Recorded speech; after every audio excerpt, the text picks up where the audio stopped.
right, Bayside, how you doing this morning? Everybody good? We want to welcome you to Bayside. First of all, could we take a minute and thank the worship team? Great job leading worship, guys. And I want to, first of all, how's everybody doing? Y'all good? I want to ask you to reach into your programs and grab out two things, okay? Number one, grab out this message outline. And second, would you grab out this flyer that says Memorial Day Picnic on it? While you're getting that out, if you're new here, I'm Johnston. I'm one of the pastors, and we're just glad you're here. First of all, we are a church family. The favorite word the Bible uses for the church is family. And tomorrow, our church family is having a picnic, okay? And there's pictures up here that'll show you a little bit of what happens up there. There are kids' things, there's a volleyball, all this kind of stuff, a pie eating contest for those of you that need to gain weight. It is at William Jessup University. All the information is on here. It is from 10 o'clock to 3 o'clock. And you can come up there, bring lawn chairs, bring whatever you want, come as a family. And how much does it cost? It's free. Now, we actually import a bunch of inflatables for kids, things like that. And so it's $3 for those wristbands to go on there, but it's going to be an absolute blast. And it's tomorrow from 10 o'clock to 3 o'clock. And we'll see you at the picnic. Second thing is this. What I want to do is, the best way to describe this is this. Grab your message notes out. And I've been thinking about something recently, and I actually think this. America, in a lot of ways, is in trouble. Would you agree? Discouragement levels are rising. Anxiety levels are rising. Divorce is astronomical right now. The divorce rate in California is now 3 out of 4. And so it's almost like every positive indicator is going down, every negative indicator is going up. And one of the reasons why, I think it's caused people to look at life through one of two lenses, okay? And there's nowhere on your outline, this is kind of a new thought to me, so I want to put it up, and this has been bothering me, I thought I'd let it bother you. Here we go. Here's a lot of people look at life through what I think is an emotionally damaged lens. Okay, and here it is. It is this. Life happens is what happens to you. It's just what happens to you. I'm a victim of my circumstances. Things were bad. They're going to be bad today. They're going to be bad tomorrow. Life is just what happens, and I'm out of control. There's actually a second, by the way, that produces a nation of victims. We actually have people that are in office making sure people stay victims, so they have to continue to elect them to keep them victims. Okay? Second is this. There's a better way to look at life, and it says this: you can make things happen. Life isn't just, I'm a victim of my circumstances, it will never get any better. Life can actually be, I can make things happen. Now, the first one, you end up being a victim. The second way, if you look at life through that lens, you end up becoming a person with hope. You end up actually having hope. One person, this is awesome. They had an awesome mom, okay? And how many of you had a great mom? Anybody here? If she's sitting next to you, raise your hand right now. Okay, good. Said this: I was raised by a mom who taught me this is great. It was okay to dream and to believe that things could be different and better than they are. Many people who say they don't like change would actually be okay with the outcome of change. It's just their brains are wired to accept whatever is in front of them is unchangeable or immovable. In fact, many people in our society right now have been so brainwashed, it would never dawn on them to ask the question, I wonder if it could be different. I wonder if it could be better. We need to encourage each other that God spoke things into existence that were not and did not exist. God created things out of nothing, okay? He parted waters when they got in the way. Can you imagine Moses approaching the Red Sea and saying, well, life just happened, we're dead, sorry. And one of the reasons, would you agree, this is a really big deal? The lens you look at life through will determine how your life is and how your spiritual life is and how your emotional life is. Which is why about 7 years ago, I'm going to write a book that'll hopefully help everybody change the way they look at life. Okay, and the book's called Hope Quotient. It came out 2 weeks ago. We actually created kits, and the kits look like this. We created kits, and they look like this. We created kits, and those kits they've got about almost $400 worth of resources in those. Okay? How many of you already got one of the kits or more? Okay, how many of you don't have one yet? Okay, you're going, I don't have that kit yet. About half of you. You can get them afterwards. The kits are selling for $20. My book came out. The book also retails for $20. If you get the kit, which is a 50-day immersion experience, we just give you my book for free. It's a smart thing to do if you care about impact, and a dumb thing to do if you're the author. Okay, and what happened is this book came out 2 weeks ago. We didn't meet. How many of you got the kit, but you don't have this yet? Okay, they are finally here. Okay, and we actually had them last week, but we didn't meet because we're serving the community. They are outside afterwards. We got some really cool news if you care about impact this week. The week after this came out, get this, it hit the Wall Street Journal top 10 bestseller list. We couldn't believe it. The reason to me that is a really neat deal is this. People check lists like that to figure out what to read next, don't they? Okay, and I'm praying a whole bunch of exec types actually grab this thing and go, I better find out what's in there, okay? Because what happened is this, we took 7 years to write this book. At the end of 7 years, there are 7 things that if you build them into your life, you will have a different lens. You look at everything through, which will become a person of hope, and everything can be different. Does that make sense? Okay, and so who doesn't have this yet? Okay, you get one for free. Catch. Good catch, okay? And they're outside. If you don't have it yet, you can buy it or pick it up afterwards. We just want to get it in your hands. And if you're going, what's in it? Glad you asked. Go to the backside.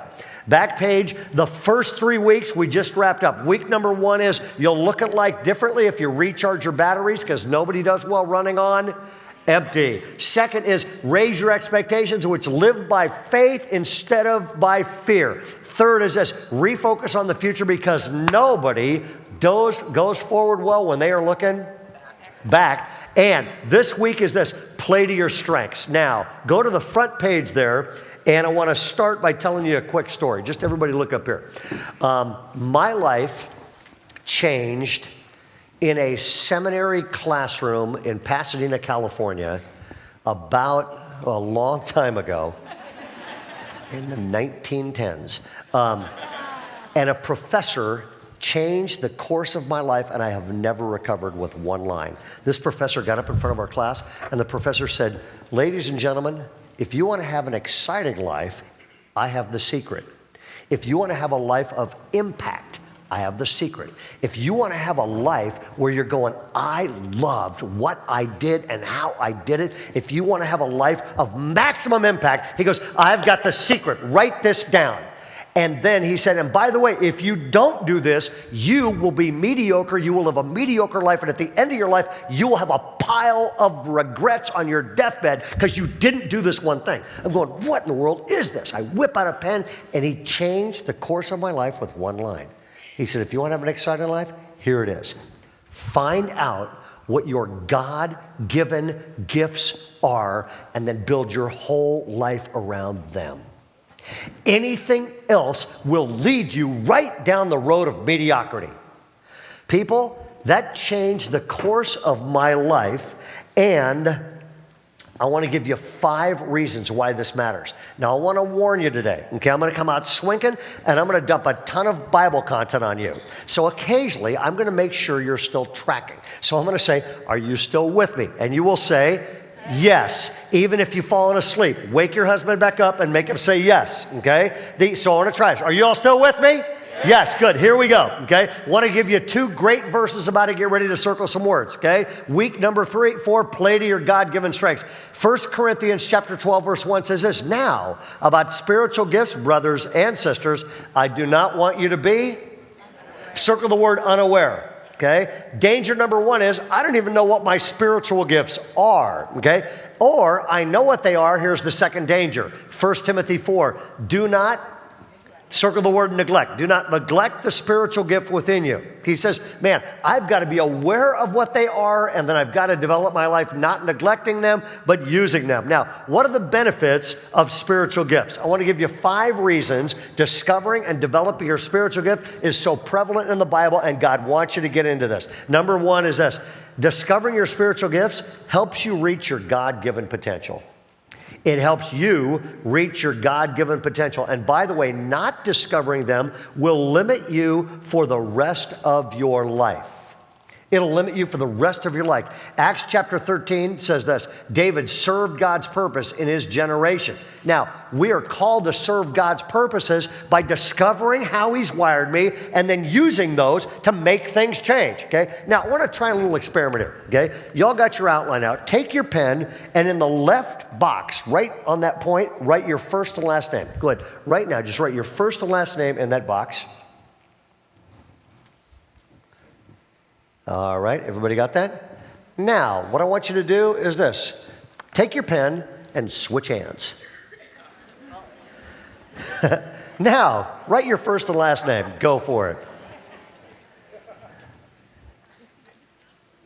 Come on, give it a shot. How many of you that second looks, well, here was mine. Just kidding, Clippers fans. You know what's interesting is, how many of you are, it's way more frustrating with the wrong hand. Anybody here? If you don't use your God-given gifts, you will spend your entire life writing with the wrong hand. Point 2, the second reason they matter is it helps you discover your purpose in life. It helps you discover your purpose in life. Ephesians chapter 4 says, live a life worthy of the calling that you have received. And most surveys have shown that most Americans are in the wrong job. When you discover your gifts and develop them and unleash them, what happens is this. You are able to answer questions like, what's God's will for my life? What does God want me to do with my life? What kind of job or career should I have? What should be my, it's kind of like the guy who got to the end of his career and said, man, I spent the entire life climbing the ladder only to discover the ladder was leaning against the wrong wall. Okay? Figure out what your gifts are and build your whole life around them. Third reason, y'all still with me, by the way? Yes. Reason number 3, it helps you find freedom from insecurity and inferiority.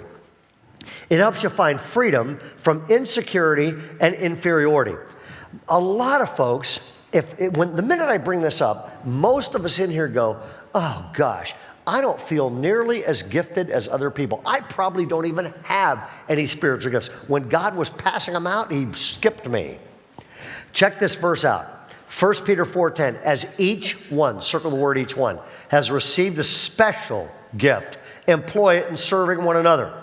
Or you're going, well, I might have a spiritual gift, but I just don't feel all that needed. Like nobody could need me. Check this verse out. 1 Corinthians says there are different, circle the word different. There are different spiritual gifts, but the same Spirit gives them. There are different ways of serving, and yet the same Lord is served. Some of you are sitting there going, well, I'm no Lincoln. I'm no Kurt Harlow, and I'm certainly no Billy Graham. Anybody ever felt like this? Like, oh, those people are needed. They're like the big deals to God, and I'm not. If some of you, this may help. Look at the screens. God made this. Isn't that cool? God also made this. God also made this and made this.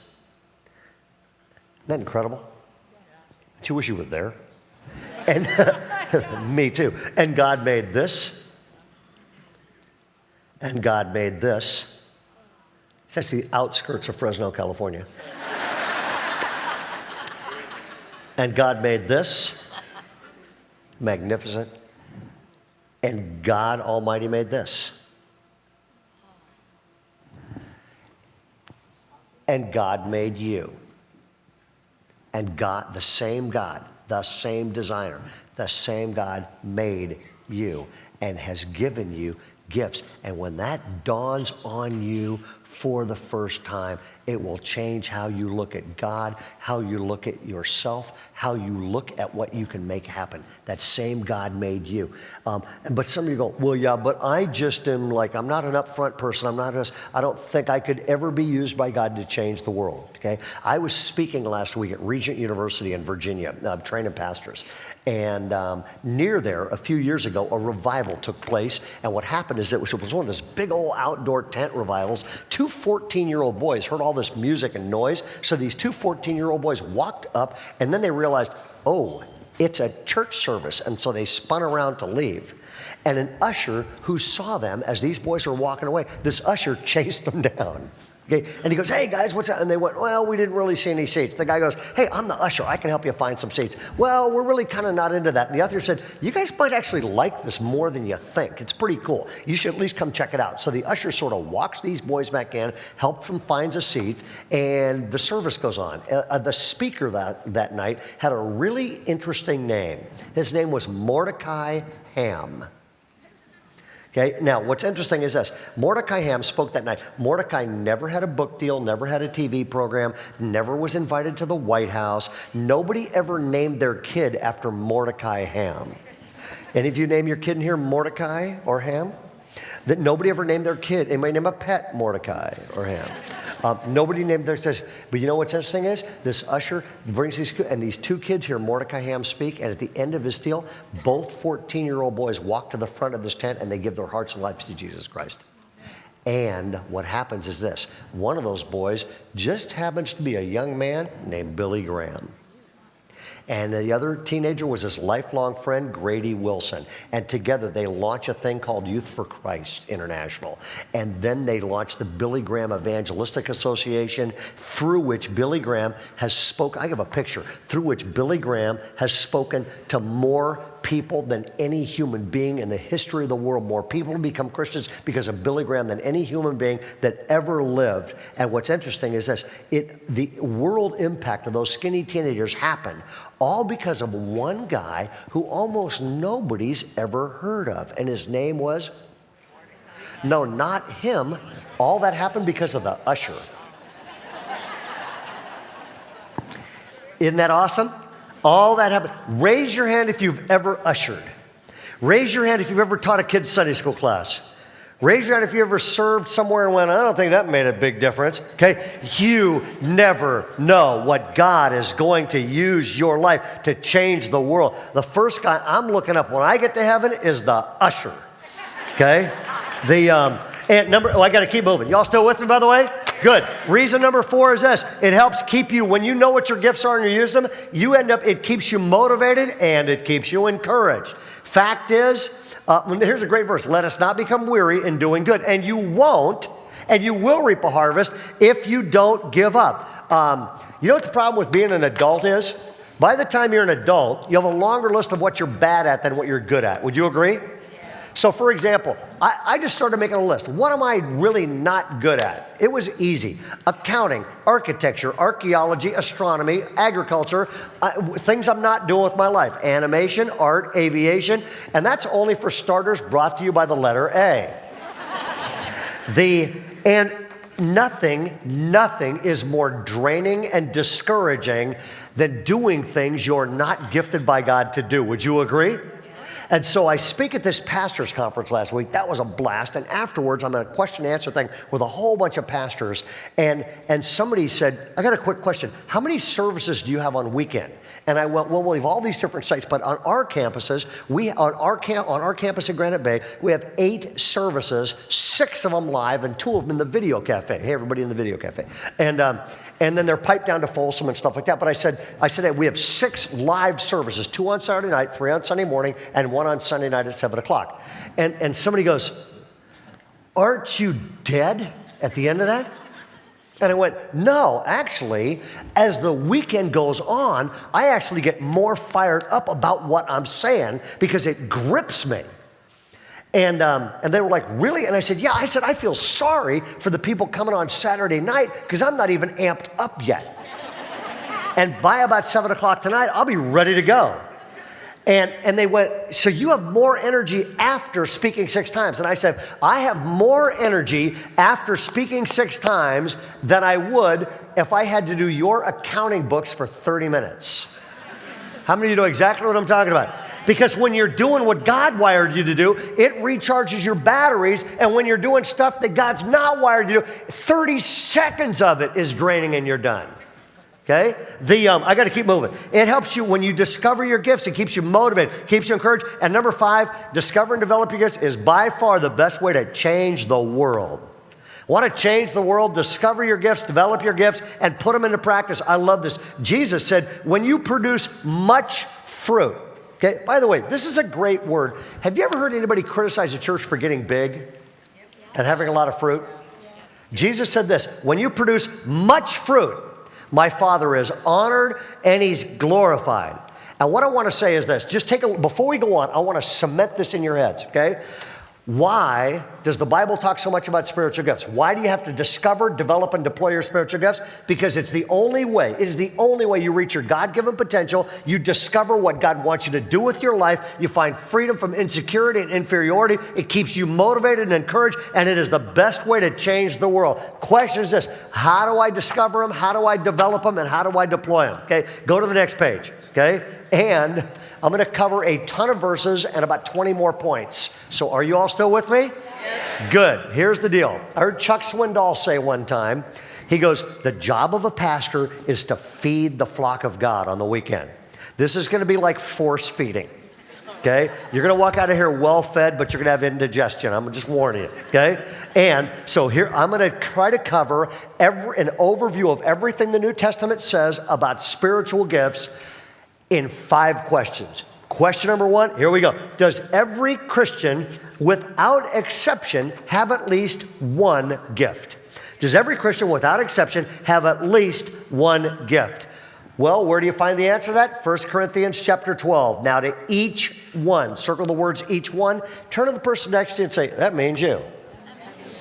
Now look at them and say, man, you are gifted. They've probably never heard that before. 1 Corinthians 12, God gives them to each one, just as he determined. Every single Christian, the minute you become a Christian, the Spirit of God invades your life, you have at least one, probably more gifts. Question number 2, what does the Bible teach about spiritual gifts? What does the Bible teach about spiritual gifts? Now, there's 4 main chapters where you find this. Romans 12, Ephesians 4, 1 Peter chapter 4, and 1 Corinthians chapter 12, 13, and 14, which is the longest section on spiritual gifts. Okay? Romans 12 and Ephesians 4, 1 Peter 4, and 1 Corinthians 12, 13, 14. What I want to do is I want to give you 9 summary principles that with this sort of like when you're going biblically, what does the Bible say about spiritual gifts? You can summarize it in 9 statements. I know this feels like a seminary classroom. Welcome to class. Here we go. Number 1, every Christian has at least one gift. Every Christian has at least one gift. You can read these verses this week. Second is, only believers have spiritual gifts. Only believers have spiritual gifts. Now, every human being has natural talents because they were created by God. Only believers have spiritual gifts. Number 3, no one receives all the gifts. No one receives all the gifts. Therefore, it might be wise to stay humble. Okay? Number 4, no single gift is given to everyone. Therefore, we need each other. You cannot say, you know what, hey, 1 Corinthians, all of it, I don't need you. You can never say that. Number 5, the Holy Spirit decide what gifts I get. In other words, you don't need to go, you don't get to go, I have the gift of helping, I don't want that, I want the gift of healing, I'm cashing that in, getting that one, okay? It doesn't work that way. God decides what gifts you get, okay? And by the way, another way to describe this is this. When you become a Christian, the Spirit, Jesus Christ comes inside your life, the Spirit of God invades your life, and when the Spirit of God comes in, every gift you ever need will come in. Our job is to discover, develop, and deploy those gifts and to bring them out, okay? Now, you may have spiritual gifts that correspond nothing to your natural talents. Sometimes they do. Occasionally they don't. You may have spiritual gifts that surprise you. A good friend of mine is named Kent Tucker. Kent, is phenomenal athlete in Southern California. 6'6", played tight end at UCLA. They went to the Rose Bowl his year. Amazing athlete, great guy. And guys tried to elect him president of his fraternity 3 straight years, and he turned them down every year because he did not want to stand up. He was so nervous to have anybody look at him. He did not want to stand up and say, I accept. I mean, it terrified him. Okay? And then he became a Christian. And he started working on discovering and developing spiritual gifts. And to his shock, he discovered he had 2 primary gifts, preaching and teaching. Kent Tucker, against all odds, is one of the single best communicators I have ever heard in my life. Kent also was the speaker at the camp where my wife, after hearing Kent Tucker speak, gave her heart to Jesus Christ and became a Christian. Okay? You may have gifts that would blow your mind. Okay? Because the Spirit of God is the one who distributes these gifts. Number 6, the gifts I'm given are permanent. The gifts, Romans 11, the gifts and calling of God are irrevocable. Number 7, I'm supposed to discover and deploy the gifts God gives me. I'm supposed to discover and deploy the gifts God gives me. Number 8, okay, an unused gift will result in a wasted life.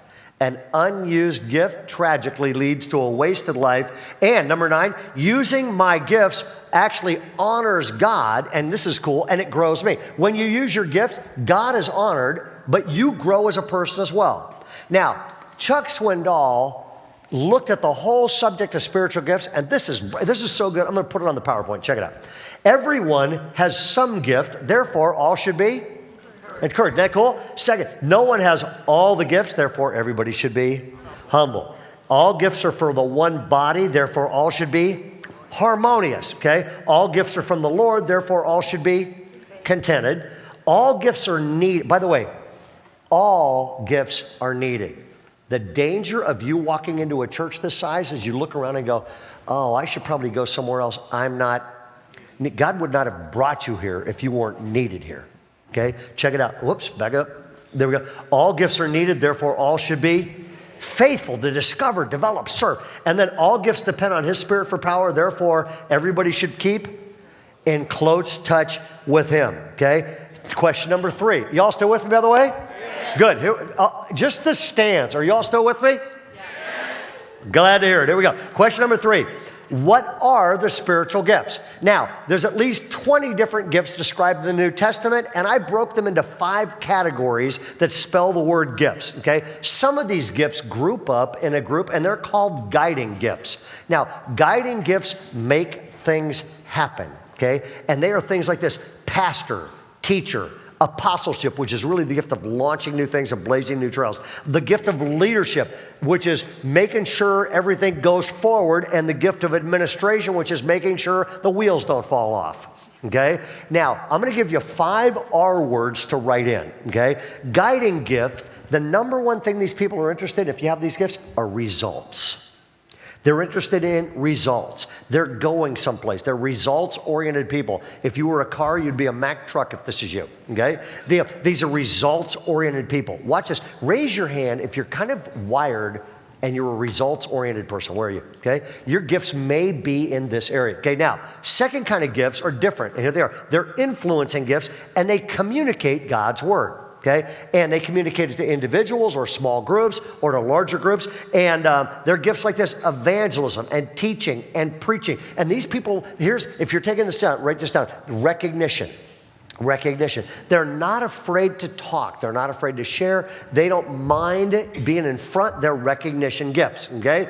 And these people, what they do is they communicate God's word to believers and unbelievers, okay? Now, there's a third level of gifts, and my guess would be that at least 50 to 70% of you are right here. Here they are. They're fellowship gifts. The number one thing they do is they care for people. I just care for people. Which means, what's an R word? Their number one value in life is, I want relationships. These folks are about relationships, okay? And these are some incredible gifts. The gift of mercy. If your life fell apart right now, who would you turn to? That person probably has a gift of mercy. You would probably not turn to the preacher exhorter, Okay, the gift of pastoring. Pastoring is not like, oh, there's Pastor Ray. Pastoring is a spiritual gift. I just like helping people do well spiritually. Okay. Third, the gift of hospitality. My wife has that gift. I could call Carol at any time and say, we're going to have like 30 people over for dinner tonight. Is that cool? She'd go, yeah, we'll order pizza, have them all in, it'd be fun. Okay. I know other people are going, we're going to have 2 people over. Sorry, I need 8 weeks notice. Okay. You got to redo the kitchen. Okay. The gift of healing, which is helping people get better. The gift of encouragement. You know anybody with the gift of encouragement? How do you know? If you see somebody coming and you're glad they're coming, that's the person with the gift of encouragement. If you see them coming and you're sad they're coming, that's the next one, exhortation. Okay? These are relations. Watch this. How many of you think your gifts are probably in that area, that category? Okay? Good. Become a small group leader. Number 4, task gifts. These people are undervalued and underrated and are absolutely indispensable. Because here's the deal. They support everything. And they're the gift of helping, the gift of giving, and the gift of craftsmanship, which we access a ton of builders to build sets for breakaway for kids, all this stuff. And the gift of intercession, which is prayer. And by the way, you know this is you if you answer this question. When something gets done, I want to make sure it gets done right. That's the key word. I was just pointing to you. Okay, good. We need you. In other words, I want to make sure this gets done right. And these people are great. I'll help to make sure it gets right. By the way, that gift of giving right there, all Christians are called to tithe. All Christians are called to tithe. People that have the gift of giving, they just don't tithe 10%, the bare minimum. They're like, that's just a start. What else can we give? They live to give. Does that make sense? Okay, and so it's a gift of giving in action. I'll give you an example. Early in our church, I had a guy walk in. He just said, hey, can I see you for a second? Yeah, come on in. Walked in, he said, here's a check for $10,000. Start a youth ministry. The reason we have a youth ministry is somebody that had the gift of giving went, I'm going to help. See that? So I'm going to support this and make sure it happens. So let's get teenagers done right. That makes sense? Okay, and last one is this, support gifts. Now, the R word for that is resource. These gifts resource other gifts. They complement other gifts. In other words, these are gifts like wisdom, knowledge, discernment, faith, tongues, and miracles. What's interesting is this. I believe this. Those gifts are never given alone. All these gifts are only given if you have another gift and you use that in this gift. For example, the first one, the gift of wisdom. God never gives that gift alone. Because what would you do? Stand around going, hi, I have the gift of wisdom. Stare at me, I'm smarter than you are. No, if you have the gift of wisdom, what you do is this. You teach with wisdom, okay? Or you pastor people wisely. Or you lead with wisdom. By the way, wouldn't it be a good thing for our country if we had a few leaders leading who actually led with wisdom? Okay, we better get started on that. Before we go on, I want to say this. To me, this is a very exciting category, okay? For example, okay, we have a thing around here called the Thrive Leadership School. It's only 2 years old, and we train people, college-age students from all around America come here to be discipled and taught the Word of God and trained for ministry and then set out. Friday night, here was the graduation. Isn't that cool in here? And all 60 students graduate. We have more than 60 coming in next year, and we're producing the next generation of Christian leaders. Why is that? Look at your chart for a second. People with the gift of apostleship dreamt it up and launched it out of nothing. Pastors pastored these kids. Teachers taught them. People with hospitality housed them so they wouldn't have any expense. They opened up their home, live with me all year long. People with the gift of giving helped fund the entire thing. And they were taught with wisdom and knowledge and discernment. Does this make sense? Okay. Now, for another thing is this. I believe this. Whoever wins the kids wins the whole world. Would you agree? Yep. Whoever wins the kids wins tomorrow, wins the future, wins the community, wins everything. Okay? So when we started this church, I felt like God said, I really did. I felt like God said in the very beginning of this church, you can screw up the choir, and I'm okay with that. Which we have. We don't have one. I felt like God said, and you can mess up the stained glass, fine with me. Good. 2 for 2. But I felt like God said, if you drop the ball with kids and teenagers, I'm going to hold you responsible. That's why I started this church. Kids, teenagers build men, women, and marriages.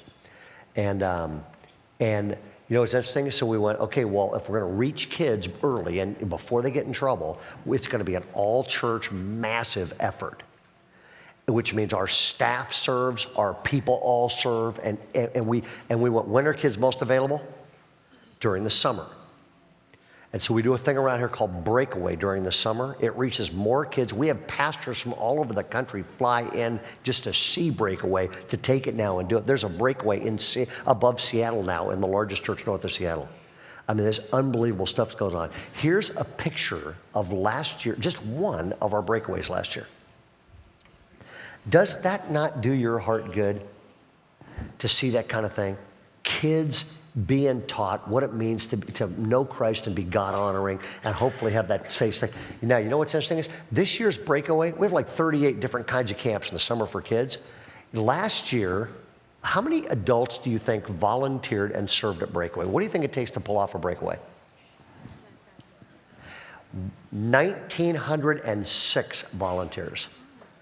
And you know what's funny is some of them didn't even like kids. But we had people with, how many of you are going, yeah, that'd probably be me, but I'm not going to raise my hand. I don't have the guts, so my wife will hurt me. You know what's interesting is we had people with the gift of helps set it up. We had people with the gift of wisdom and discernment serve as security to protect every kid. We had people with the gifts of craftsmanship that built all those sets so we didn't have to overpay for them. We had small group leaders with they just relationship gifts, and they led every kid's in a little small group. We had special needs kids there. We have a full-on special needs program at every one of these camps, so these kids are mainstreamed in, and they all get their own special needs buddy who is with them 24/7 during Breakaway. It's awesome. The gift of helping and pastoring and mercy in action. None of this stuff happens, okay? Now, go to the next page. I got good news for you. Some of you are going, oh, good night. Look at the next page. Ray hasn't even gotten started, okay? This next page is how do I get started, okay? I am going to teach this to you tomorrow morning, okay? And we have a thing called no, I'm not going to talk that long. We have a thing called the refuel. Some of you will get that later. We have a thing called the refuel devotional. All you have to do is text refuel to John 3:16. And you get a 5-minute teaching video. I have pre-shot this because I knew I wouldn't have time to cover it here. And this is a message on Romans chapter 12. How many of you are going, happiness is a full outline. I at least want to fill in the blanks. Okay, we'll put them up so you can fill them in, and then I'll teach it to you tomorrow. Here we go. How do you get started using your gifts? Romans chapter 12 lays out the pattern. Here it is. I dedicate my life to Christ. Then I eliminate anything that's getting in the way of me and God. Don't be conformed to this world. Then I evaluate my areas of giftedness. Romans 12 uses the word think. And then I activate my gifts by starting to serve. Romans says, man, exercise them accordingly. Now, I dedicate, eliminate, evaluate. I want to make sure you're with me. Let's say these out loud together. I dedicate, then eliminate, then evaluate, and then I activate it, and God starts using me and actually starts serving. It's a great moment. Now, I also have written a spiritual gifts test that you can take. Okay, and we have that's available free. All you have to do is text this. There we go, Will. Text this. There we go. Text the word gifts to 56316. Text the word gifts to 56316. What will happen is this. You will get a text back from me, and that will be a link, and you can actually download a spiritual gifts test and take it, and then you can start praying through these. How am I going to use these gifts to see the kingdom of God advance? That makes sense? Okay? And I also want to take you to the next section here, and then I'm going to show you a video that you're going to love seeing because it's last week. The first time I ever read this passage, I jumped out of my chair and was standing at a desk, okay? I was reading 1 Corinthians 12, verses 4, 5, and 6. And just look up here for a second. It's in your notes. You can look at it later. 1 Corinthians chapter 12 says this. Verse 4 says there are varieties of gifts. So the key word in verse 4 is the word gifts, okay? Then, verse 5, it says, and there are varieties of service, okay? And so the key word for verse 5 actually is the word service, okay? Which means I'm supposed to take my gifts and put them into service. And then check the verse above there in the top half. And then it says, and there are different kinds of effects, but the same God works in all of them. Look up here. Verse 6, the key words are God works. And I thought, oh, this couldn't be clearer. Take verse 4, go to verse 5, verse 6 happens. Isn't that great? It's crystal clear in the Bible. Take my gifts, put them into service, and what happens? God shows up and works. And because God's working, guess who gets the glory? God gets the glory, but we get the blessing. And that happened all over this community last week.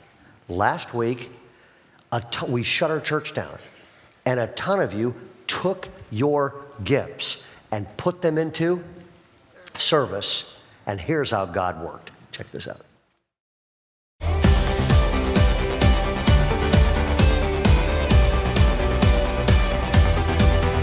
We are shutting down the week after Mother's Day. One local church closed their doors this weekend to serve the community. Bayside Church hosted Serve Day. Thousands of volunteers served in various projects across the community over the weekend. The church also hosted what they call the region's largest garage sale. Thousands of people shopping. All the money is going to Serve Day. I want to cut some hair. Where's your scissors? Can I, here, I'll start right there. Yeah, there we go.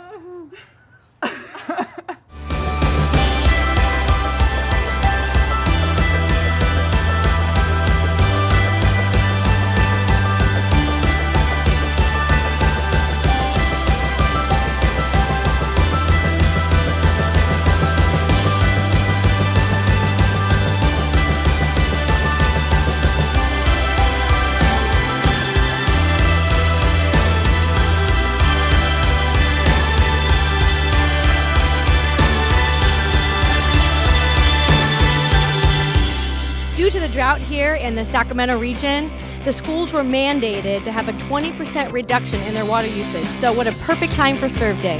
Bayside stepped in, and we are working with over 34 schools and over 1,000 volunteers, specifically laying bark at all of these schools to help with the water conservation.